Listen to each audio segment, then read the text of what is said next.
संयुक्त ट्रेड यूनियनના નેજા હેઠળ વિવિધ સંગઠનો દ્વારા આંતરરાષ્ટ્રીય શ્રમજીવી દિવસ નિમિત્તે વિવિધ કાર્યક્રમો યોજ્યા।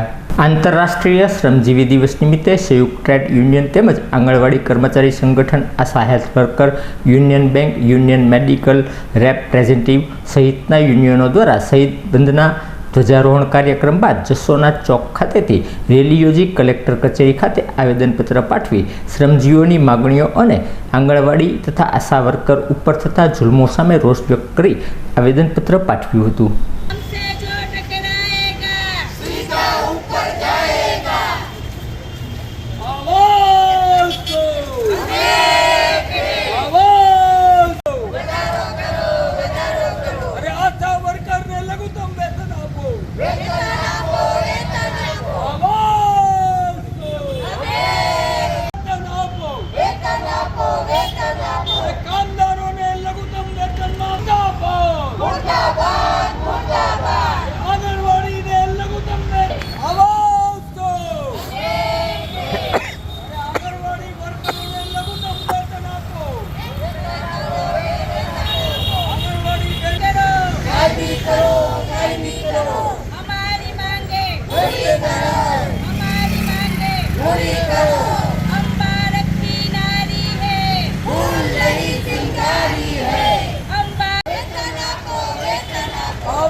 ओके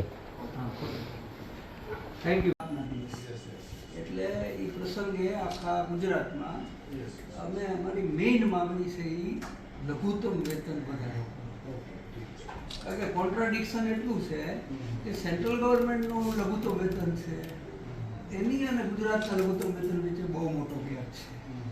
એટલે અમે કહીએ છીએ કે જીવવા માટે તો લઘુત્તમ વેતન છે, તો એમાં સેન્ટ્રલ ગવર્મેન્ટના કર્મચારીને વધારે ખર્ચ થાય અને ગુજરાતના મજૂરને ઓછો ખર્ચ થાય એવું તો બનવાનું નથી। એટલે અમે કહીએ છીએ કે એને ઇક્વલ કરી અને ગુજરાત સરકારે વધારવું જોઈએ। આ એક।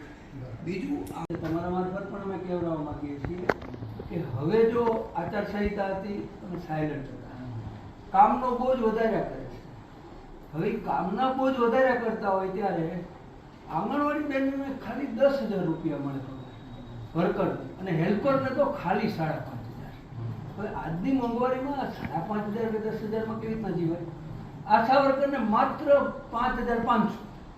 હવે આ પરિસ્થિતિમાં પાછું કામ તો આપણે બધું લઈએ છીએ, સરકારને જ્યારે મેળો કરવો હોય તેથી બોલાવવાના કોને? તો કે આંગણવાડી વર્કર। હમણાં હાસ્યાસ્પદ એક હુકમ કર્યો હતો કે કૂતરા અને જાનવર ગણવા જાવ આંગણવાડી બહેનો, બીએલઓની જવાબદારી આંગણવાડી વર્કરને આપવાની, અને હમણાં છેલ્લે વસ્તી ગણતરી હતી તો એ કરવાનું, ને ઉપરાંત પાછા બાળકોને પોષણ આપવાનું કામ તો ભેગું કરવાનું।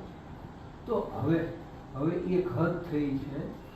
એટલે અમે એટલું જ કરીએ કે જો હવે ઉકેલ નહીં આવે તો ના છૂટકે 30-40 હજાર બહેનો ગાંધીનગર પહોંચશે। અને એમ નિર્ણય અમે એમ કર્યો છે કે સરકારને મહિનાનો ટાઈમ અમે આપશું। એક